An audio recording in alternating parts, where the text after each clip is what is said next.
And so after I ran the numbers, it turned out that I could lose a lot less money doing comedy than I could farming. Well, this is a little different. I'm here, I've been tasked tonight to come and speak to you all about farming. Farming means so many different things to so many of us. For many of us, it has meant a chance to regain our health. For many of us, it is an outlet for creativity and ingenuity. If you're here tonight, it's a collaborative effort. We give, we take, we grow. But what's common among all farmers is that we're doing all of these tasks while riding just ahead of the great wave of financial ruin. You must avoid financial ruin if you want to continue farming. You must put blocks in place all over your life to stay away from financial ruin. And so when our board of directors got together, we nominated a conference committee, and somebody said, you know what we've never had at our conference before? It's a comedy act. Well, we started contacting professional comedians, which is an oxymoron. And we said, what do you got? We got a poultry conference here. Who's going to give us the best value? And invariably, every one of these comedians, they asked about salary. And as our conference planning committee is a bunch of farmers, we would reply, who is salary? There is nobody here by that name. What is this? The newest up-and-coming trendy baby name? Mixture of Sally and Valerie? There is no salary here, let me just tell you. And then somebody explained to us that, no, salary is actually the amount of money you get paid to do a task, regardless of the outcome. Oh. And so that's when we realized why we farmers didn't know what this word meant, because farmers don't get paid. That's the end of the sentence there.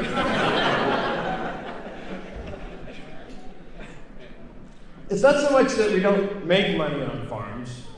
I mean, once you get established, you make lots of money. Money just comes flying on it, and just comes flying in. And then it hits like this vortex, and it just goes rushing out even faster. It's like, farming is like sort of an enema for money.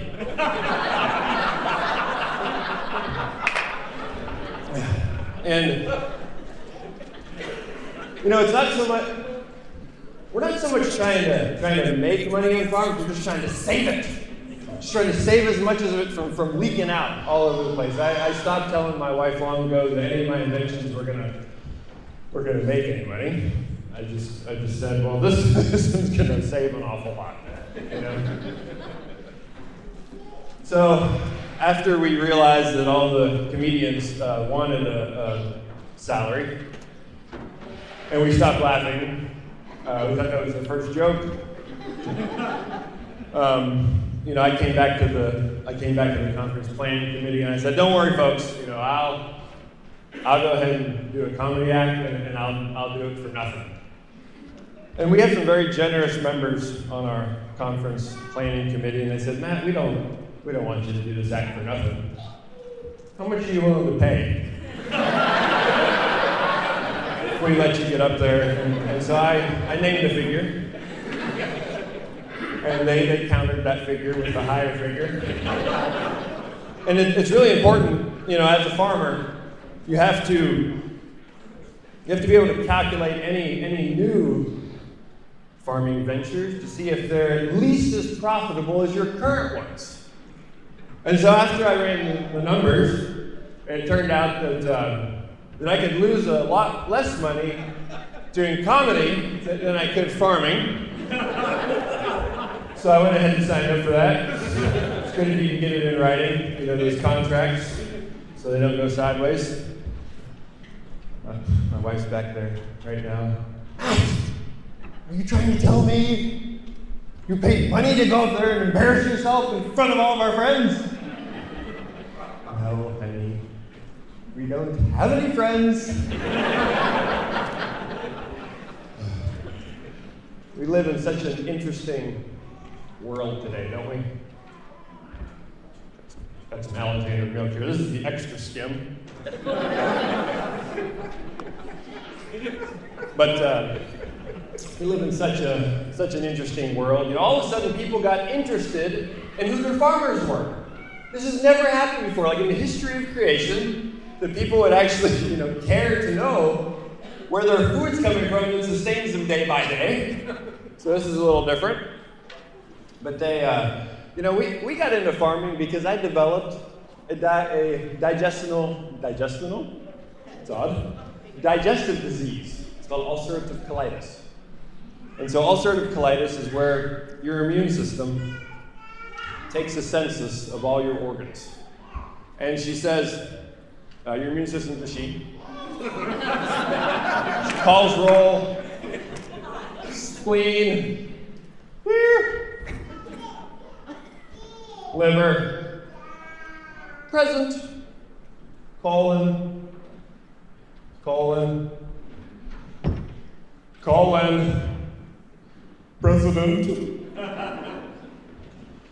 Colin, getting really sick of your poo. You're fired. Get out. And then it proceeds to try to kick your large intestine right on out.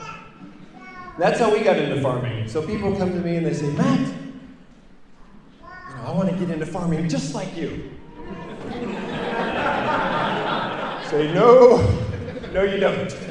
No, that would be a bad decision. Don't do it my way. But they're still interested. Well, tell me how you got started in farming. Well, I'd like to begin at the beginning. It all started with colonoscopy. So I guess we're beginning at the end, really. But for those of you who aren't 40, a colonoscopy is a medical procedure where some doctors got together and they figured out that when somebody has a digestive tract problem, that what would be best would be to take a camera, to put it up the back end. Now, I'm no medical professional, but it would seem to me that if you were having trouble with your nether realms, the last thing you would want to do would be to start stuffing surplus electronics up there. Why would you do that? I mean, I'm as environmentally friendly as the next guy, but if we're trying to keep the landfills from overflowing, I feel like there's a better place we could stuff all these electronics. To prepare you for this procedure, they give you a prescription, and you go to the pharmacy, and they say it's a very proprietary laxative.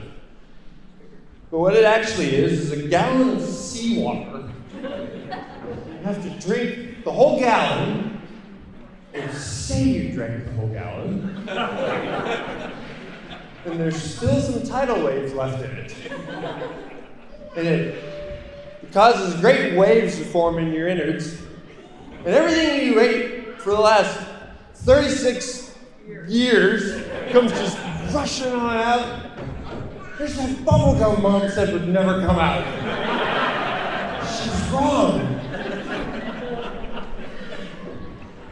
It's really irritating. It makes you feel like you toweled off your insides with a whole roll of 60-grit sandpaper. Washed it down with a small porcupine. It's very irritating. So, and then, before you go into the hospital the next day, you're not allowed to eat anything. Because not only do they want you irritated, they want you as weak as possible. So you can't fight back.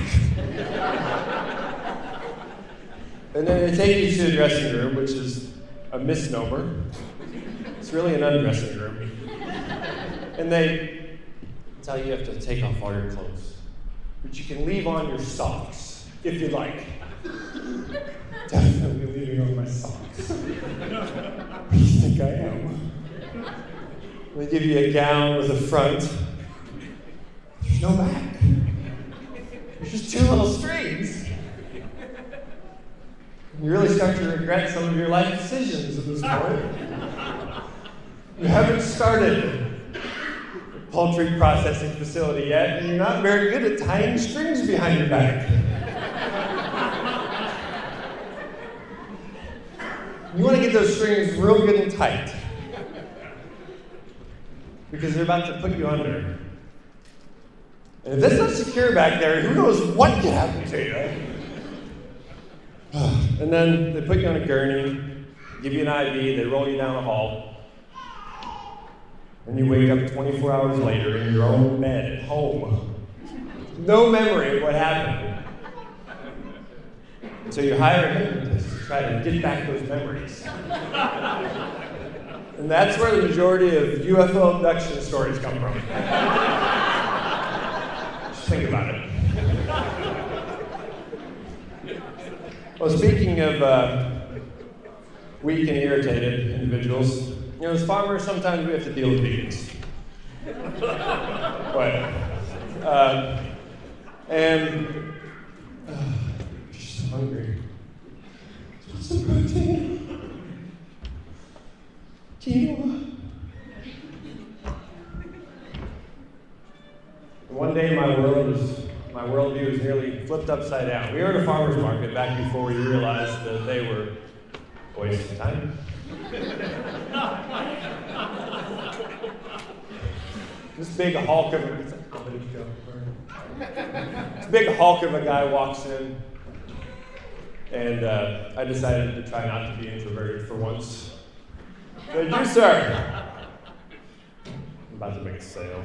You look like you could use some grass-fed beef." This guy was huge. It wasn't so much he didn't have a neck, he just had biceps on his. How do you even work that out? He turned to me real slow. "Actually, I'm a vegan." What? You must have an amazing digestive tract, sir. "Actually, I fancy I do." So he walks on over. Real jovial guy, which should have been my first clue that he was not, in fact, a vegan. We started chatting together. He was a real nice guy. He wants to confide in me. He says, "Actually, not exactly vegan. I'm an ovum vegetarian." "Well, that's fine, sir. I'm a Reformed Presbyterian, so..." "I'm sure there's some level of doctrine we can agree on." Says, no, I mean, I'm a vegetarian and I also eat milk and eggs." I was like, that's not very vegan. That's like less vegan than a hyena. I mean, at least hyenas go after the sick and elderly, but you're picking on the babies. Running around stealing milk from baby cows, like, bah! Maybe I just go, bah! I'm gonna sell my milk. And eggs are just baby, boneless, skinless chicken. You're not a vegan, you're a poser. Then I realized that I was speaking out loud. But, we were in a pretty populated area, so I didn't have to lay the smack down on Arnold there. Well, you know what you're all thinking, looking up here at me like, this guy's an imposter. Not even wearing cowboy boots. Just a farmer ranger.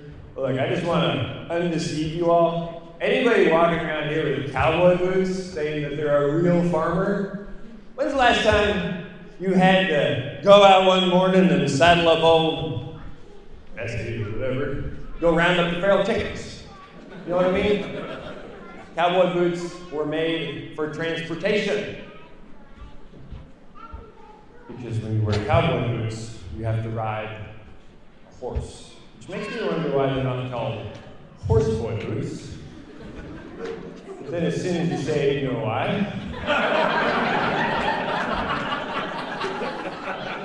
We couldn't convince the little boys, saying, I grew up, I wanted to be a horseboy. Wouldn't have worked in the music community either, you know. Where have all the horse boys gone? No, that just doesn't work. But when you're a farmer, you don't wear cowboy boots. Because farmers drive farm vehicles. And the only thing less reliable than a farm vehicle is a politician or the hot water here.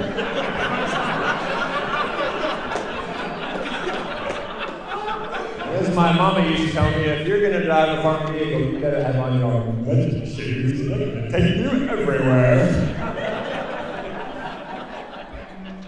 So in attempting to save money, we have to save time.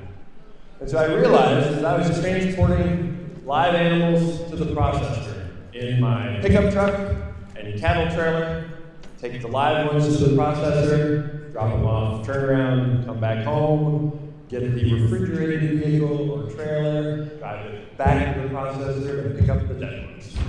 And that's 2 trips. There's got to be some sort of lean manufacturing tip I can get from this. So I started thinking to myself, I need a vehicle that can haul the 32-foot cattle trailer, bring the live animals to processors, then you can put the dead ones in them and haul them home. And I didn't know what kind of vehicle we could do this with. So we brought it to our Sunday night prayer. We started praying and asking the Lord for a vehicle. We said, we know not what kind of vehicle can do this, but we need you to give it to us. So we were driving one day, and I came around the corner, and I saw it. 2001 E450 ambulance, Red Cross, with the double wide doors in the back, the 7.3 diesel liter engine in the front, and the heavy-duty suspension in the middle. And I said to Jerica, look, it's the answer to our prayers. So we purchased said retired ambulance, and it was providential because it was just before COVID happened. And they started throwing up roadblocks hither and thither. Only essential workers can pass here. I am an essential worker. Here comes the roadblock. Honey. Whoop, whoop, woo! Oh, move the ambulance, wave them through, woo!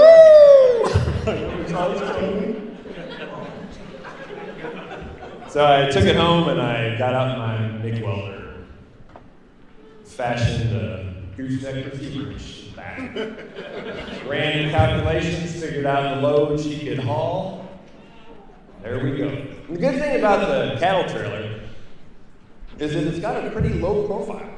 The ambulance, it's got a pretty low profile compared to the high profile compared to the cattle trailer. So when you're coming up on the roadblocks, if you're going fast enough, they can't see the cattle trailer until it's too late. Whoop, whoop, woo, woo, woo! Woo! What in the? Watch out, officer, she's not got long to live. I gotta get her there. It's a cow emergency. But occasionally, driving an emergency vehicle when you are not an actual emergency technician can get you into trouble. One morning, Jerica and I are going to a delivery. We're driving down the road. There's a pickup truck upside down in a ditch. Nobody's in it. It's like, honey, that looks fresh. And only cattle farmers, meat farmers call a brand new car accident fresh. So I pulled over there real quick and we hopped out. We're farmers, like we're ready for all kinds of stuff, you know. So we run over there to the pickup truck. I'm thinking, am I going to need to get my farm jack out, jack it up, be able to open the door, get him out of there before the whole thing blows up and we all burn? Well, thankfully, I was able to yank the door open. This dude, he's passed out. He's hanging there, starting to turn blue. We need to get him out. So I normally have my Carhartt pants on, got my nippers over here, got my pocket knife, screwdriver right here. So I'm about to cut this guy out, because if I reach under there and get the seatbelt out, he's going to fall on me, and I'm going to look really stupid. So I reach for my pocket knife, and it's not there. Just that morning, for the first time ever, my car was starting to turn bad. I said, honey, you think the customer would think I was putting on airs if I were my church jeans delivery today? I said, oh no, honey, you've been farming 15 years. I want to know you're successful. Then you have your pocket knife on the side. Jerry says, don't worry, honey. Use mine. What a woman. So we cut the guy out, we pull him out, we get our blankets that we're using to insulate our week, wrap them all up. Emergency first responders start showing up. Oh, good, there's already an ambulance here. Got a police officer, we got the fire department here. Woman pulls up, she's wearing scrubs. Oh, great, nurse is here. Jerry says, are you a nurse? She says, no. What? Oh, you're not a nurse? No, lab technician. I'm like, that's a little presumptuous, don't you think? Showing up at the scene of an accident wearing scrubs and you're not even a nurse? All right, you guys got this handled. I'm just going to hop in my ambulance and take off. Wait a second, aren't you going to take the guy with you? Oh no. He's much too alive for this ambulance. We only carry dead meat, and if I had the cattle trailer, we could put him in there.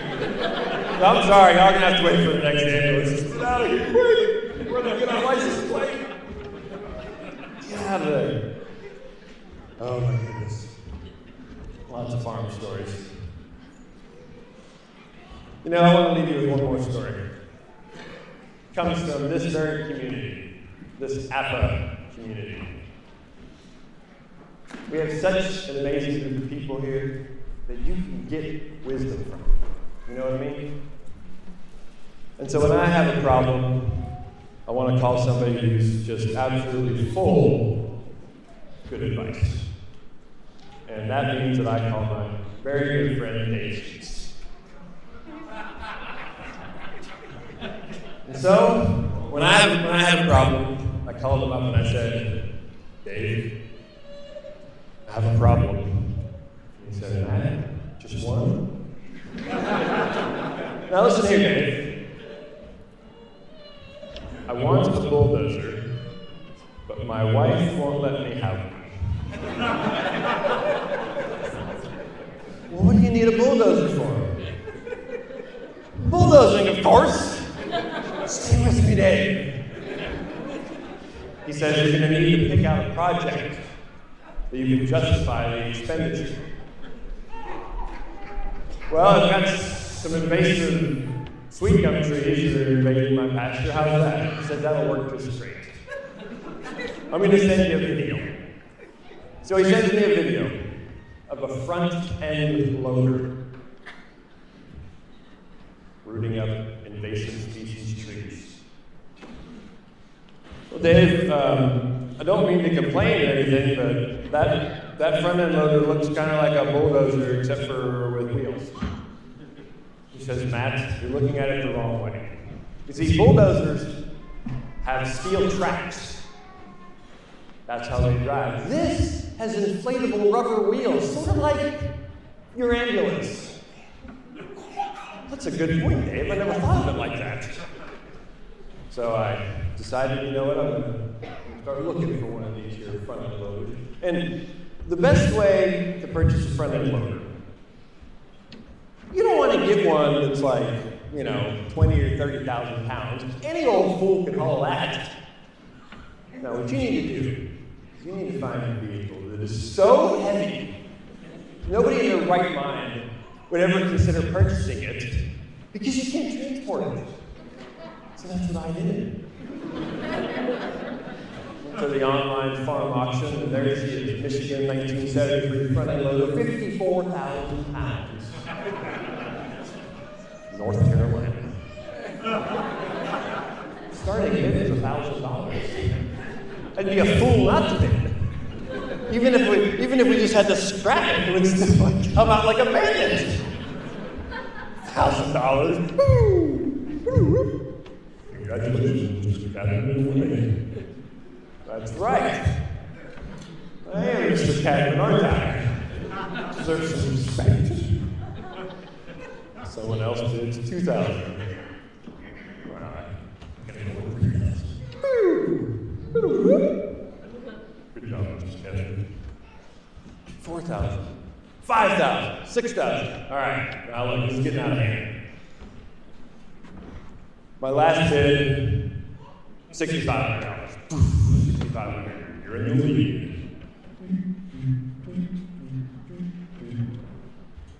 Somebody from Chicago bid $7,000. Now, I ain't gonna be getting beat by no guys from Chicago, all right? What are they gonna do with a front end loader?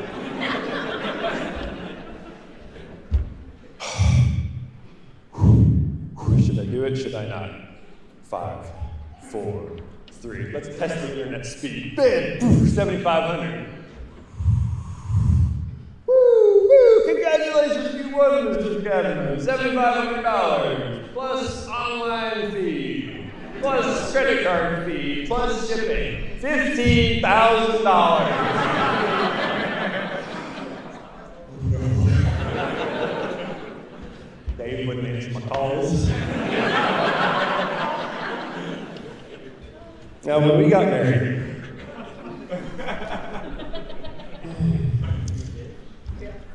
it used to take me, I'd come up with a good idea, and Jerry would say, that's ridiculous. But then, like a couple months later, he'd come up with the same idea. And back when I was young and dumb, I'd say, hey, that was my idea. But since then, I've advanced in wisdom. I say, honey, you're a genius. And the time frame, can vary, a month, turnaround, 6 months, sometimes a couple of weeks. I've never done 3 days, which is how long this auction lasts. They're going to come knocking on my door. All right, just breathe. It's okay. We got this. We got this.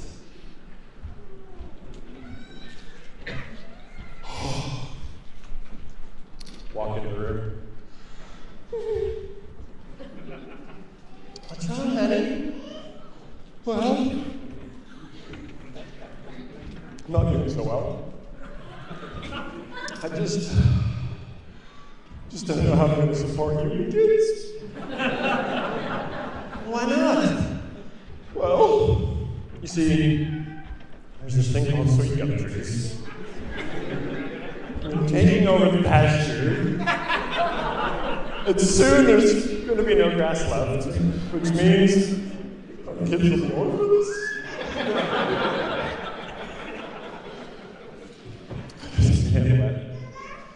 She says, well, why don't I buy you a new chainsaw? Well, honey, I thought about that. But you see, remember when you told me I had not allowed to buy a bulldozer? Yeah. Well, bulldozers have tracks. And chainsaws have chains which are really a lot like tracks.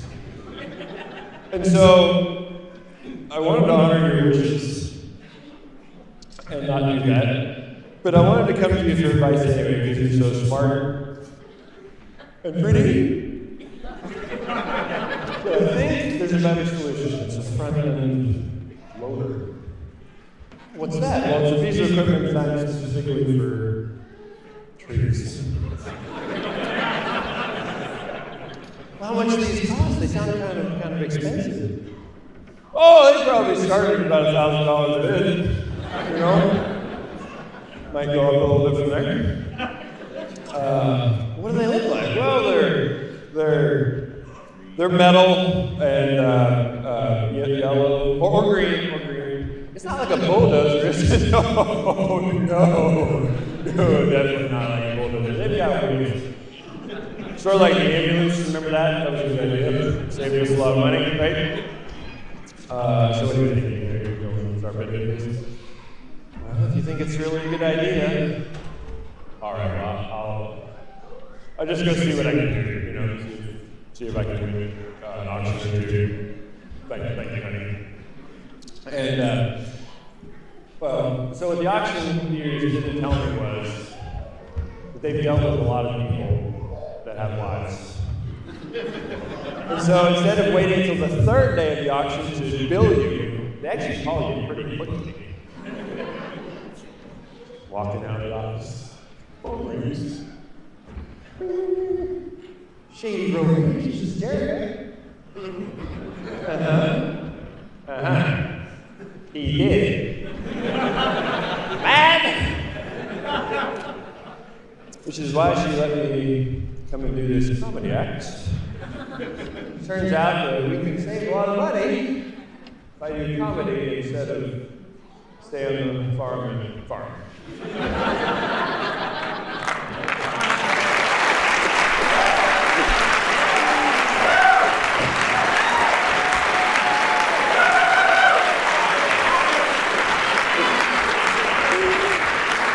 Thank you. Where's Chris?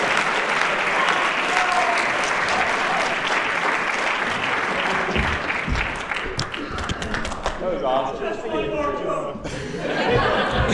You'll have to wait. Does it have to end? Oh, that was fun.